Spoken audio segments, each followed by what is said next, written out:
श्री काशी विश्वनाथो विजयतेतरां हर हर महादेव। अस्मिन् प्रश्न प्रहरे सर्वेषां हार्दिकं स्वागतम् अभिनंदनम्। सम्प्रति वयं शास्त्र चर्चां कुर्मः। मम एकं निवेदनं, शास्त्रस्य यदा चर्चा भवति अधिकाधिकजनाः तस्य लाभं स्वीकुर्वन्तु, तन्निमित्तं भवन्तः अन्यान् अपि योजयन्तु। शास्त्र का लाभ सब लोग ले पाएं, इसके लिए अन्य लोगों को भी जोड़ने का प्रयास करें। चैनल को सब्सक्राइब कर लें, बेल आइकन दबा करके उसमें ऑल ऐसा सेलेक्ट कर लें ताकि किसी भी चर्चा से आप वंचित न रह पाएं। जिस समय आपको समय मिले आप उसको चयन कर लें। आपके जिज्ञासा को शांत करने का प्रयत्न किया जाता है, आपके प्रश्न आते हैं, उन प्रश्नों का समाधान करने का प्रयत्न किया जाता है। शास्त्र विषयक प्रश्न होते हैं। आज भी बहुत सारे प्रश्न आए हैं। बहुत सारे प्रश्न लोगों ने व्हाट्सएप के माध्यम से भी भेजा है, फ़ोन करके भी पूछा और कमेंट में भी लिखा है। सारे प्रश्नों का उत्तर एक समय में दे पाना संभव नहीं है क्योंकि इतना समय नहीं है। अभी थोड़ी देर के बाद फिर मुझे कार्यक्रम में वक्तव्य है, व्याख्यान है संस्कृत में, तो उसमें भी जाना है। लेकिन आपके प्रश्नों का समाधान समय समय पे होता ही रहेगा। आज नहीं हो पाए तो जिनके प्रश्नों का समाधान बच जाएगा वो कल होगा। आप नियमित रूप से ऐसे ही जुड़े रहें। प्रश्न आया है प्रियम पांडे जी का, धर्मशास्त्र के विषय में बताएं। बहुत अच्छा प्रश्न आया है प्रियम पांडे जी, आपने बहुत सुंदर प्रश्न किया है धर्मशास्त्र के विषय में।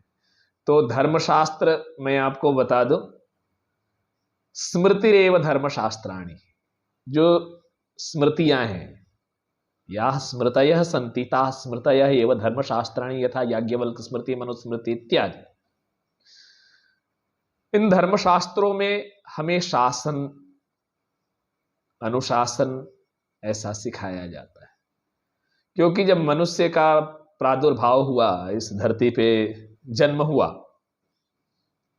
मनुना जायते इति मानवः, तो मानवानां संख्या अपि वर्धिता। अब केन सह कस्य कः संबंधः भवेत्, किसके साथ किसका कौन सा संबंध हो, उसकी मर्यादा क्या हो, उसका कर्तव्य क्या हो, उसका अधिकार क्या हो, इसके लिए स्मृतियों का लेखन हुआ। हालांकि ये स्मृतियां ऐसी नहीं है कि स्वयं ही स्फुटित है, किसी व्यक्ति के विचार मात्र ही नहीं है। श्रुतियों के आधार पर स्मृतियों का विवेचन करते हुए उनकी रचना की गई ताकि मनुष्य का एक संविधान भी रहे, मनुष्य का एक नियम भी रहे। सब जानते हैं कि स्त्री और एक पुरुष से ही संतान की उत्पत्ति होती है, लेकिन स्त्री पुरुष के संयोग कभी भी किसी भी परिस्थिति में हो जाए और संतानोत्पत्ति हो जाए तो वो उचित नहीं है, अन्यथा लोग पशुवत आचरण करने लगेंगे। इसके लिए नियम बनाए गए। धर्म वहां पे शासन करता है, नियम बतलाता है कैसे स्त्री और पुरुष एक दूसरे के साथ संसर्ग कर सकते हैं। उसके पूर्व एक संस्कार होता है, विवाह संस्कार। विवाह संस्कार के बाद पूरा समाज उसे अनुमति देता है एक साथ रहने का, तब संतानोत्पत्ति होती है। फिर जो संतानोत्पत्ति होती है, उस संतानोत्पत्ति की, उस संतान के साथ उस स्त्री और पुरुष का क्या संबंध होना चाहिए, पति पत्नी किसे कहते हैं, पत्नी की मर्यादा क्या है, पति की मर्यादा क्या है, पत्नी का कर्तव्य क्या है, पति का कर्तव्य क्या है, इन दोनों का अधिकार क्या है, उनसे उत्पन्न जो संतान है उन संतान का अधिकार क्या है, कर्तव्य क्या है, मर्यादा क्या है, उसके साथ कौन सा संबंध है, उसके साथ संबंध की कैसी पवित्रता है। ऐसे विविध संबंधों को बताने के लिए हमारे ये दर्शन ग्रंथ है, ये हमारे ये स्मृति ग्रंथ है। वहीं तक ही सीमित नहीं है, समय समय पे हमारे विविध संस्कार कितने समय पे होने चाहिए, कितने संस्कार होते हैं, उन संस्कारों को कैसे किया जाता है, किसके माध्यम से किया जाता है, और जीवन के प्रत्येक छोटे से बड़े अंश को किस विधि विधान से संचालित करते हुए मनुष्य अपने जीवन को सफल बनाए, इसका विधान स्मृतियों में ही प्राप्त होता है। ये हमारे धर्मशास्त्र है, इन्हीं धर्म शास्त्रों के अनुसार ही हम कुछ भी कर सकते हैं।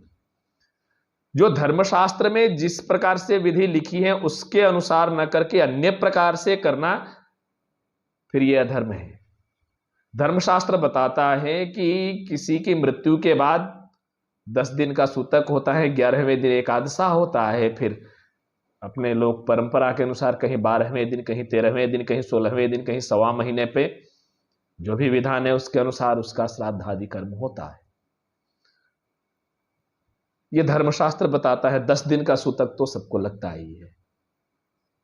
यदि आप चाहें कि नहीं मैं तो 3 दिन में ही कर लूं, मैं तो 5 दिन में ही कर लूं, मैं आर्य समाजी विधि से कर लूंगा, मैं गायत्री परिवार के विधि से कर लूंगा, इस गायत्री परिवार में भी कहीं लिखित रूप से आचार्य श्री राम शर्मा जी ने 3 दिन और 5 दिन और 7 दिन में श्राद्ध करने का विधान कहीं नहीं लिखा।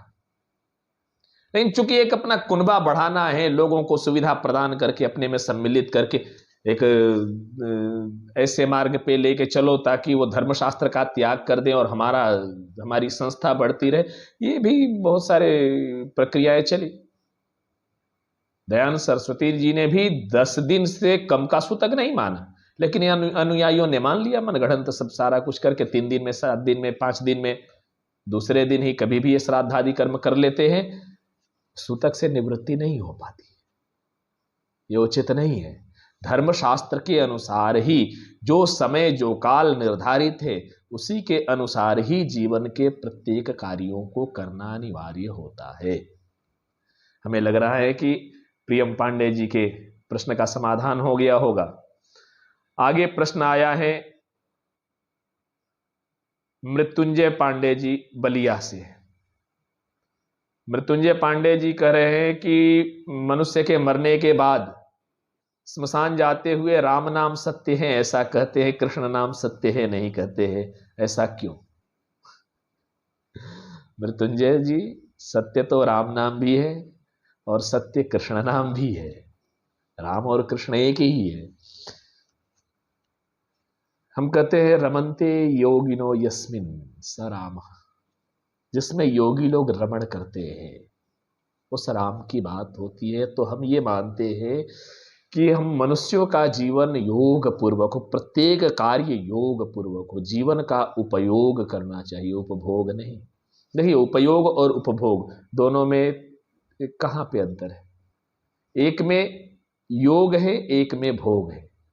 योग पूर्वक जब हम जीवन जीते हैं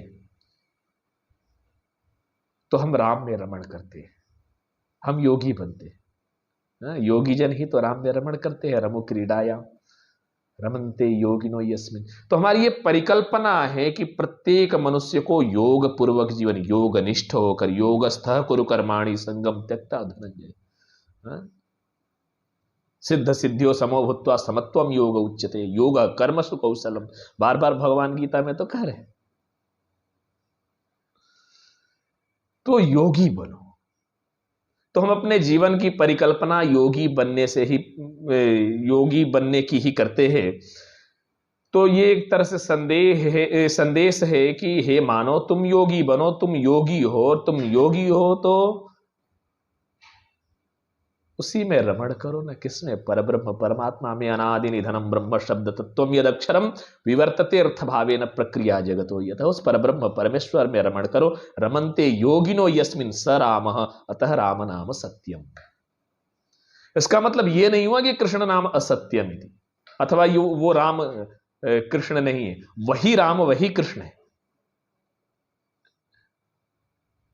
वही शिव भी है, ये ब्रह्मा विष्णु महेश आदि जो भी है ये तीनों वही है। आगे की प्रक्रिया, सृष्टि की प्रक्रिया में किसी दिन प्रश्न आएगा, मैं बताऊंगा। तो लेकिन चूंकि राम शब्द ऐसा कहने पे, एक तो राम शब्द उच्चारण में भी सरल है, बार बार जपने में बड़ी आसानी होती है। दूसरा, राम शब्द रमु क्रीडायाम धातु होती है, तो रमु कहने का मतलब क्रीड़ा, क्रीड़ा करते हैं, खेलते हैं योगी जन जिसमें, इस अर्थ का बोध होता है। वहां तो कर्षयति इति कृष्ण, आकृष्ट करता है। यहां पे योगी जन, हे योगी तुम जिस परमात्मा में खेलते हो वो राम है, इसलिए राम नाम सत्य है। पुनः उसी के ही खेल में तुम भी लगे रहो, वही खेलता है, सबका दाता राम। तो भगवान ही खेलते हैं, हम कठपुतली तेरे हाथ की, चाहे तुझे से न चाले, इसलिए रमु क्रीडायम, अतः राम नाम सत्य है। फिर आगे प्रश्न आया है कि ये शाश्वत सत्संग अभिषेक पांडे जी सितारगंज से लिखे, कृतकृत्यो हम, दास का प्रणाम स्वीकार हो अभिषेक जी, दास केवल प्रभु के बने।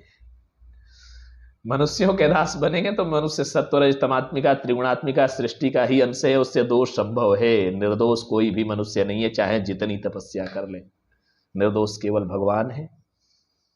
और किसी के शिष्य हो सकते हैं, किसी के विद्यार्थी हो सकते हैं, छात्र हो सकते हैं, प्रशंसक हो सकते हैं, अनुयायी हो सकते, दास नहीं।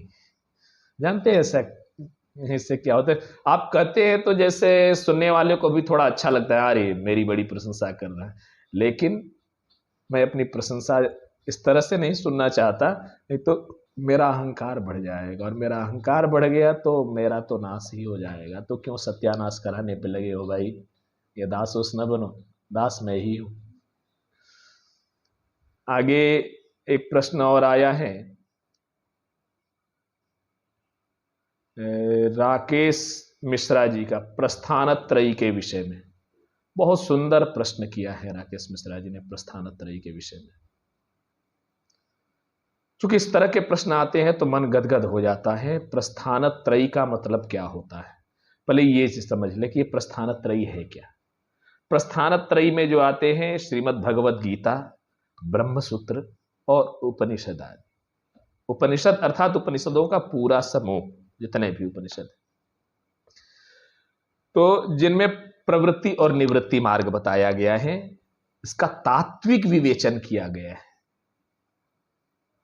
प्रस्थानत्रयी का अध्ययन करना चाहिए। प्रस्थानत्रयी के अध्ययन के बिना तो जीवन अधूरा ही है अपना।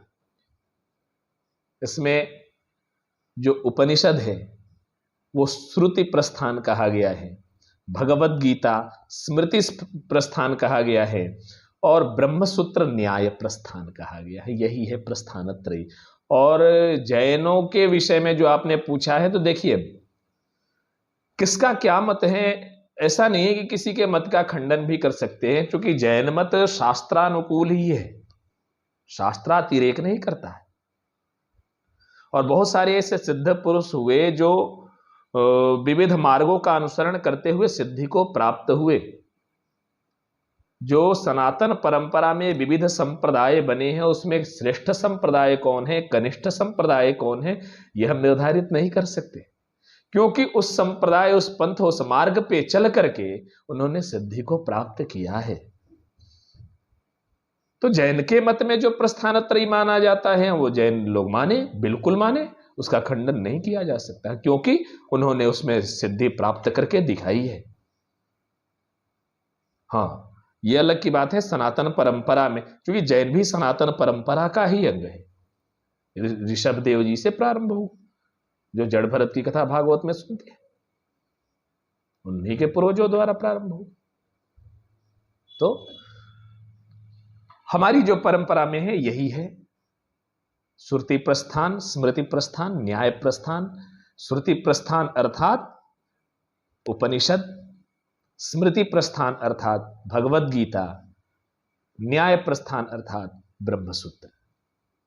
और भी आगे बहुत सारे प्रश्न आए हैं, सारे प्रश्नों का समाधान देना संभव नहीं है, क्योंकि समय बहुत अधिक हो रहा है, वीडियो अपलोड भी नहीं हो पाएगी। अतः अन्य भी जो आप लोगों के प्रश्न हो आप कमेंट में लिखें, मैं धीरे धीरे विविध वीडियो बना के आप लोगों तक भेजता रहूंगा और आप लोगों के प्रश्नों का समाधान करने का प्रयास करूंगा। सबको नमो नमः, जय श्री राम।